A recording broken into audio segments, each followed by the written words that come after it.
Chapter 26. Lady Catherine visits Longbourn. One morning, about a week later, a carriage suddenly appeared outside the house. It was too early for visitors, and neither the carriage nor the uniform of the servant was familiar. The two lovers immediately escaped to the garden, leaving the rest of the ladies to guess who the stranger could be, until the door was thrown open and Lady Catherine de Bourgh entered. She walked in, looking more disagreeable than usual, made no other reply to Elizabeth's greeting than a slight movement of the head, and sat down without a word. After sitting for a moment in silence, she said very stiffly to Elizabeth, "I hope you are well, Miss Bennet. That lady, I suppose, is your mother?" Elizabeth replied shortly that she was. "And that, I suppose, is one of your sisters?" "Yes, madam," replied Mrs. Bennet, to whom Elizabeth had mentioned the visitor's name, and who was feeling highly honoured by her coming. "You have a very small park here," observed Lady Catherine, after a short silence, "and this must be a most inconvenient sitting room for the evening in summer. The windows appear to be facing west." Mrs. Bennet informed her that they never sat there after dinner, and then added, "May I ask whether you left Mr. and Mrs. Collins well?" "Yes, very well." Elizabeth now expected that she would produce a letter for her from Charlotte, because it seemed the only likely reason for her visit. But no letter appeared, and she could not understand the visit at all. Mrs. Bennet, with great politeness, begged Lady Catherine to have something to eat or drink, but this was decidedly and not very politely refused.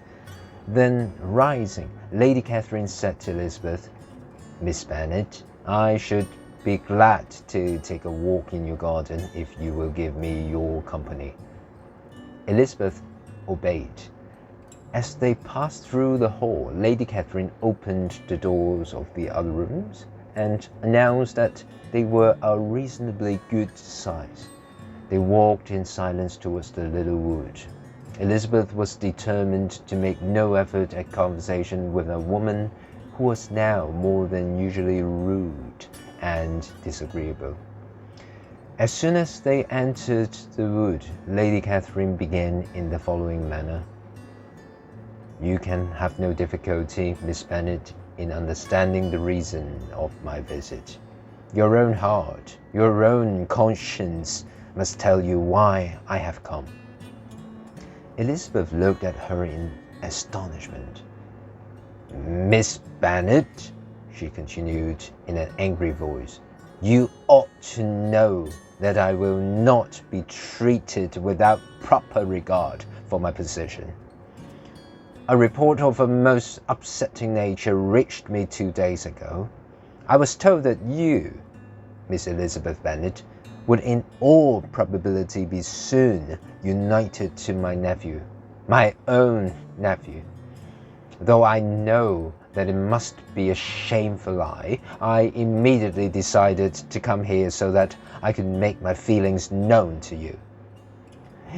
"If you believed it impossible," said Elizabeth, her face turning red with astonishment and scorn, "I'm surprised that you took the trouble of coming so far." "This is not to be borne, Miss Bennet. I will be satisfied. Has my nephew made you an offer of marriage?" "You have said that it is impossible." "Miss Bennet, do you know who I am? Let me be rightly understood. Mr. Darcy is engaged to my daughter. Now, what have you to say?" "Only this, that if it is so, you can have no reason to suppose that he will make an offer to me." Lady Catherine paused for a moment and then replied, "The arrangement between them is of a special kind. From their childhood, they have been intended for each other. It was the favorite wish of his mother as well as of myself. Have you no respect for the wishes of his relations? But what is that to me? If Mr. Darcy wishes, may he not make another choice? And if I am that choice, why may I not accept him? I will not be interrupted. Hear me in silence. I see there is a seat over there. Let us sit down. My daughter and my nephew are made for each other. Their birth and their fortunes are noble, and what will divide them? The plans of a young woman without rank or money. Your nephew is a gentleman, and I am a gentleman's daughter. But what is your mother? Who are your uncles and aunts? Do you imagine that I am without knowledge of their condition? Well, if your nephew does not object to them, replied Elizabeth, it can be nothing to you. Tell me, are you engaged to him? Elizabeth could only say, I am not. Lady Catherine seemed pleased. And will you promise never to become engaged to my nephew? I will make no promise of any kind. Miss Bennet, I am shocked. The facts concerning your younger sister are fully known to me. Is such a girl to be my nephew's sister? Is her husband, the son of his father's servant, to be his brother? You can now have nothing further to say to me, Elizabeth answered with bitterness. You have insulted me in every possible way.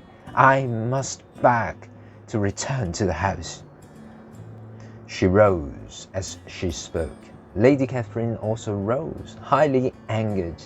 She talked on, making many threats until they were at the door of her carriage, when suddenly turning round, she added, I leave you without a goodbye, Miss Bennet. I send no greetings to your mother. You do not deserve such attention. I am most seriously displeased. Elizabeth made no answer, but walked quietly into the house. Her mother met her impatiently. Has she anything special to say, Lizzie? Elizabeth was forced to tell a small lie here, for to admit the truth about the conversation was impossible. This astonishing visit upset Elizabeth for some time. She could not imagine what could be the origin of the report that she was engaged, unless talk had followed the news about Jane and Bingley. She could not help feeling some discomfort about the result of Lady Catherine's words, because she did not know the degree of her influence over her nephew. If he had been holding back before, his aunt's arguments might settle every doubt.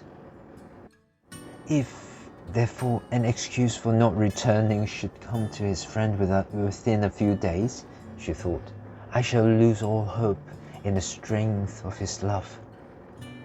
The next morning, as she was going downstairs, she was met by her father, who came out of his library with a letter in his hand. Lizzie, he said, I was going to look for you. Come into my room. She followed him in, and they both sat down. He then said, I have received a letter this morning concerning yourself that astonishes me. I did not know that I had 2 daughters about to be married. Let me congratulate you. She now reddened in the immediate belief that it was a letter from the nephew instead of the aunt. He continued, You look self-conscious, but I am sure that you cannot guess the name of your admirer. This letter is from Mr. Collins. From Mr. Collins? And what can he have to say? He begins with congratulations about Jane. He then goes on, Your daughter Elizabeth, it is supposed, will also not long bear the name of Bennet, and her future partner has every kind of good fortune in property, relations, and influence.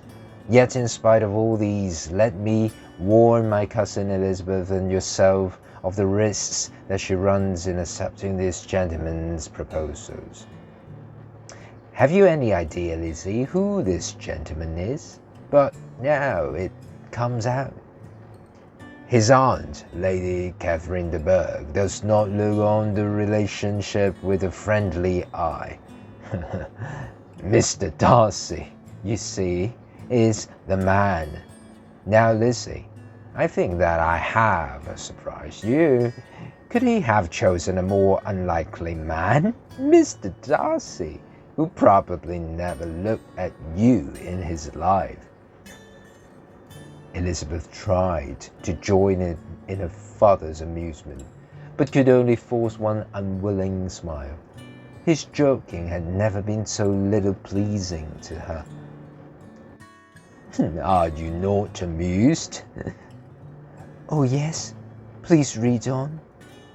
He continues, I thought it my duty to give information of this immediately to my cousin, so that she and her noble admirer may not act without careful thought.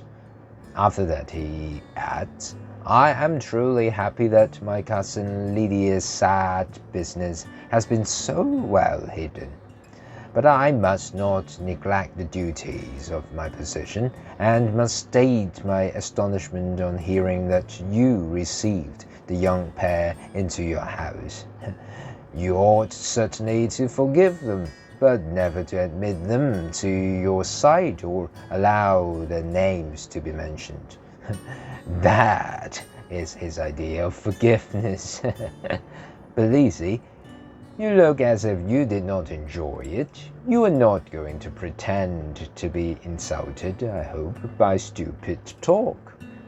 For what do we live if not to amuse our neighbours and laugh at them in our turn? I am extremely amused, said Elizabeth, but it is so strange. Yes, if they had fixed on any other man, it would have been nothing.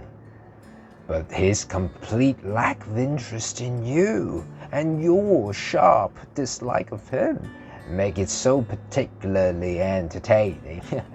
And Lizzie, what did Lady Catherine say about this report? Did she call to refuse her agreement?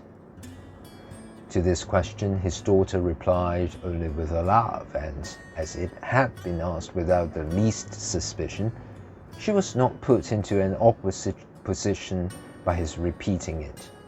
Elizabeth had never found it more difficult to make her feelings appear what they were not. It was necessary to not laugh when she would rather have cried. Her father had almost cruelly wounded her by what he said of Mr. Darcy's lack of interest, and she feared that perhaps instead of his noticing too little, she might have imagined too much.